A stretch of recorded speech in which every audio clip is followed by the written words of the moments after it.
Kommuri gold buyers తాకట్లో ఉన్న బంగారం విడిపించి ఆ రోజు మార్కెట్ రేటు కట్టి మిగిలిన డబ్బు మీకే ఇస్తారు. Contact number 9247538993.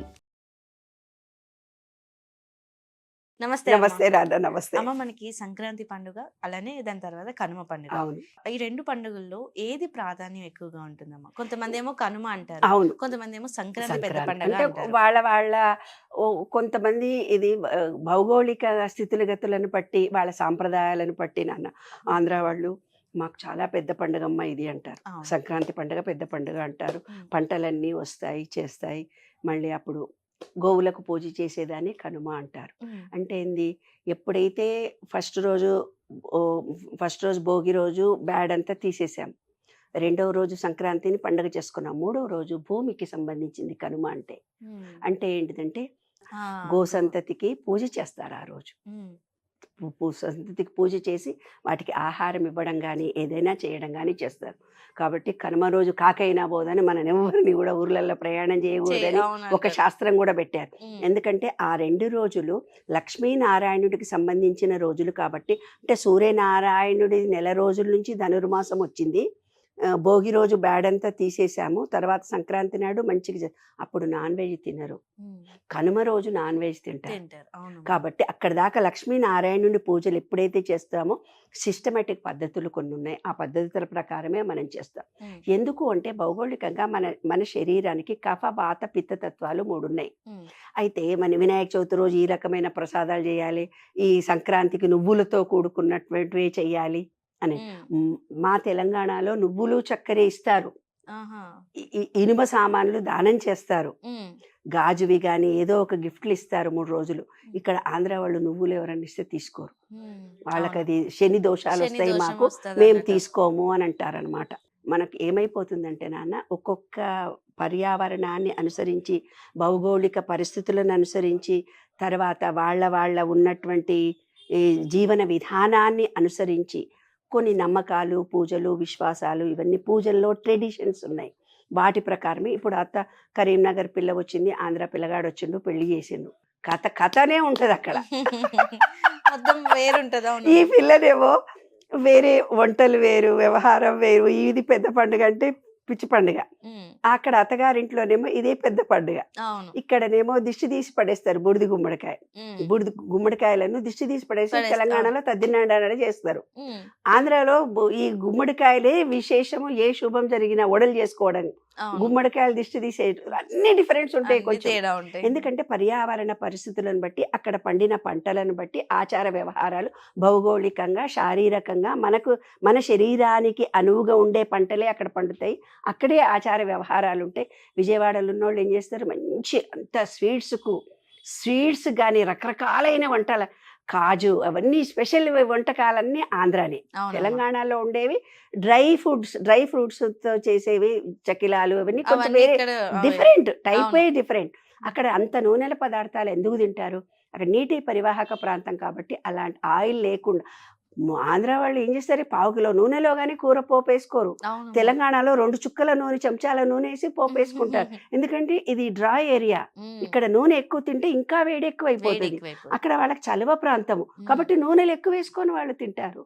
కాబట్టి ఆహారంలో, వ్యవహారంలో, మాటలో, యాసలో కూసో నిలబడు అని, తోలుకొని పో అని. మాట తీరులో కూడా మనకేమవుతుంది, తేడా తోలుకొని ఉంటుంది. రా అంటే ఏంటంటే వ్యక్తులను, వాళ్ళేం పశువులను ఆ మాట అంటారు. ఉమ్. కాబట్టి యాసలో, మాటలో తేడాలో, భౌగోళికంగా, శారీరకంగా, మానసికంగా ఒక్కొక్క దాంట్లో ఈ సంక్రాంతి పండుగకు ఒక్కొక్క విశేషం ఉంది నాన్న. ఒక్కొక్కళ్ళు ఒక్కొక్క తీరుగా చేసుకుంటారు. కాబట్టి విశేషాలన్నింటినీ కూడుకొని కనుమ నాడేమో భూమికి సంబంధించి పంట వచ్చింది, వాటికి కృతజ్ఞత ఇస్తూ చేసే పండుగ. నాన్ వెజ్ చేసుకొని తిని ఈ భూదేవికి సంబంధించినటువంటి భూమి పూజలు చేస్తారు ఆ రోజు. ఈ భూమికి సర్వీస్ చేస్తున్నవి ఈ నాగళ్ళు అవన్నీ కూడా పెట్టి పూజ చేస్తారు ఏమ్మా.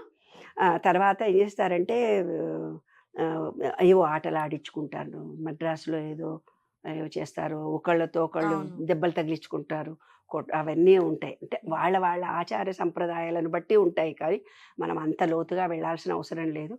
మన వసతి, మన సౌకర్యము, మనకున్న పద్ధతుల్లో మనం వంటలు చేసుకొని తిని సరదాగా ఉండడం.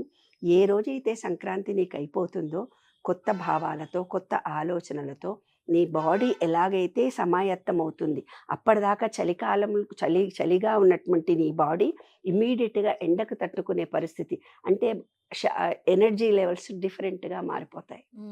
ఎనర్జీ లెవెల్స్ మారిపోగానే మన బాడీలో కూడా కఫవాత పిత్తతత్వంలో ఆ వాతావరణానికి అనువుగా మన బాడీ చేంజ్ అవుతుంది. అంటే ఏంది, మనం ఏమనుకుంటున్నాము, మనము ఈ విశ్వం నుంచి విడిగా ఉన్నాము అనుకుంటున్నాము. కాదు అనడానికే మనకి ఈ పండుగలు అన్నీ. భూమితో అనుబంధం ఉంది, నీటితో అనుబంధం ఉంది. నిన్నటిదాకా చల్లగాలిలో ఉన్నాము, తర్వాత ఎండలు వచ్చేసాయి. నీటితో అనుబంధం ఉంది, తర్వాత సూర్యుడితో అనుబంధం ఉంది. కాబట్టి సంక్రాంతి సూర్యుడికి సంబంధించిన పూజ. నిలువు నామం పెట్టుకొని యూ షేప్లో పెట్టుకుంటేనే చిన్నజీయర్ స్వామి లాంటి వాళ్ళు శ్రీ వైష్ణవ సాంప్రదాయం అని చెప్పాను నేను. అట్లా మరి ఇక్కడ నుంచి పైకి వచ్చే గాలి పైకి వస్తుంది. అందుకే శ్రీ వైష్ణవ సాంప్రదాయంలో విష్ణు పూజలు అప్పుడు చేస్తాం మనము. మరి సంక్రాంతి పండుగ రోజు విష్ణువుకు సంబంధించి లక్ష్మీదేవికి సంబంధించిన పూజలే చేశాము. లక్ష్మిని మనము ఆహ్వానించాము. తెలంగాణలో ఏం చేస్తారో తెలిసిన రథసప్తమి నాడు పాలు పొంగిస్తారు.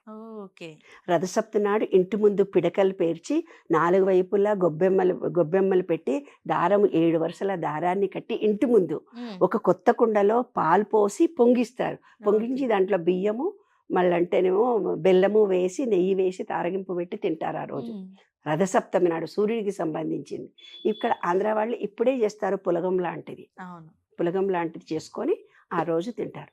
అంటే సూర్యుడికి సంబంధించిన పూజ అయిపోయింది. అంటే భూమికి సంబంధించిన పూజ చేశాము, నీటితో స్నానాలు చేసి, సముద్ర స్నానాలు చేసి, నీటితో అనుబంధము, సూర్యుడి పూజలు చేసి, సూర్యుడు ఎదురుగా ఉన్నాము, భోగి మంటలు, కైట్స్ ఎగిరేసాము, అన్నీ చేసాము. అది తర్వాత అనాహత చక్రము గాలిపటాలను ఎగిరివేసి, గాలిలో సాయంత్రం అందరి ముత్తైదులను పిలుచుకొని గాలికి సంబంధించింది బయటికి వెళ్ళి పర్యావరణంలో ముగ్గులు పెట్టి గాలిని పీల్చుకొని వచ్చాము.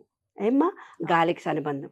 విశ్వంలో ఆకాశం అంటే ఏంది, శబ్దము. అందరిని పిలిచి గడగడ మాట్లాడడం అంతా మన శబ్దమే కదా, ఆకాశానికి సంబంధించిందే కదా. ఈ పంచభూతాలు, విశ్వంలో ఉండే పంచభూతాలకి అనుబంధంగా ఉండే విశ్వరహస్యమే మన సంక్రాంతి పండుగ. సంక్రాంతి కనుమ అనడం. అదే ఇప్పుడు ఇంగ్లీష్ వాళ్ళు ఏం చేస్తున్నారు, న్యూ ఇయర్ సెలబ్రేషన్స్ అని చేసుకుంటున్నారు. కొంచెం 1వ తారీఖు చేసుకుంటున్నారు వాళ్ళు.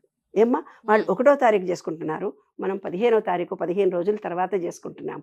వాళ్ళు ఏదో పిశాచుల పండుగ అని వాళ్ళు చేసుకుంటారు, మనం పెత్తర మాసాలని మనం చేసుకుంటాం, తర్వాత దసరా పండుగ చేసుకుంటాం. అంటే ప్రాంతాలు ఏమైపోయినా ఈ విశ్వంలో ఉండే పంచభూతాలు వాళ్లకు ఉన్నాయి, మనకు ఉన్నాయి.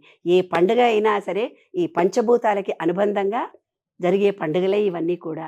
అదే ప్రతి ఒక్కళ్ళు తెలుసుకోవాల్సినటువంటి అంశము. ఈ విశ్వం అనేది పంచభూతాలతో ఉన్నది, ఆ పంచభూతాలతో అనుబంధమే ఈ పండుగలు అవి. కాబట్టి అట్రాక్షన్ ఆఫ్ లా వాళ్ళు ఎంతో గొప్పగా ఉంది. అది కాదు నాన్న, అట్రాక్షన్ ఆఫ్ లా ఫలించాలంటే ఈ విశ్వంలో 12 సూత్రాలు మనకు తెలుసుంటే మనకు సంక్రాంతి తర్వాత మన కోరికలను ఫలించి చేసుకోవచ్చు. అట్రాక్షన్ ఆఫ్ లా, ఏ కోరిక కావాలన్నా ఫలించుకోవడానికి ఈ 12 సూత్రాలు మనం పాటిస్తే చాలు. ఈ పుస్తకాన్ని కొనుక్కొని చదువుకోండి, విశ్వ నియమాలలోని విశ్వరహస్యం తెలుసుకోండి. విశ్వంలో ఏ కోరిక కోరుకున్నా తీరుతుంది. అదే మనకు వచ్చిన సంక్రాంతి. మనం అనుకున్న కోరికలు నెరవేరడమే సంక్రాంతి. కాబట్టి సంక్రాంతిని మంచిగా ఎంజాయ్ చేయండి, విశ్వ నియమాలను తెలుసుకోండి, హ్యాపీగా ఆనందంగా ఎంజాయ్ చేయండి. ఫ్రెండ్స్ అందరినీ విషెస్ చేయండి, చుట్టాలందరినీ కలిసికట్టుగా ఉండండి. ఆనందంగా పిల్లలకు రేపొద్దున వచ్చే తరానికి మన సంస్కృతి సంప్రదాయాలను పరిచయం చేయండి. అదే మన సంక్రాంతి. ఓకే అమ్మ, సంక్రాంతి గురించి, కనుమ గురించి చాలా చక్కగా తెలియజేశారు. ధన్యవాదాలు. Okay, thank you.